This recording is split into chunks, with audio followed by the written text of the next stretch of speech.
26వ తేదీ తెల్లవారుజామున వంగవీటి రంగా హత్య కావించబడ్డారు. బెజవాడ రాజకీయాల్లో ఉవ్వెత్తున ఎగిసిపడిన ఓ కెరటం మృత్యువు కౌగిటికి చేరిపోయింది. రంగా మరణ వార్త ఓ దావాణంలా వ్యాపించింది. రంగా హత్యతో ఆంధ్ర రాష్ట్రమంతా అట్టుడికిపోయింది. బెజవాడలో ఎప్పుడూ లేనంతగా 40 రోజుల పాటు కర్ఫ్యూ విధించారు.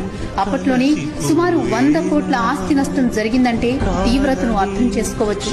కోస్తా జిల్లాలో సుమారు 2 లక్షల రంగా విగ్రహాలు గ్రామ గ్రామాన వెలసాయంటే ఆయనకు ప్రజల్లో ఉన్న ఇమేజ్ ఎలాంటిదో అర్థం చేసుకోవచ్చు.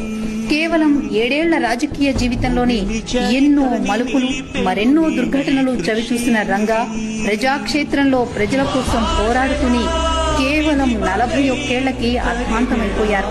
అందుకే అప్పటికీ ఇప్పటికీ ఎప్పటికీ బెజవాడ చరిత్రలో రంగాది ఓ మరపురాని అధ్యాయం.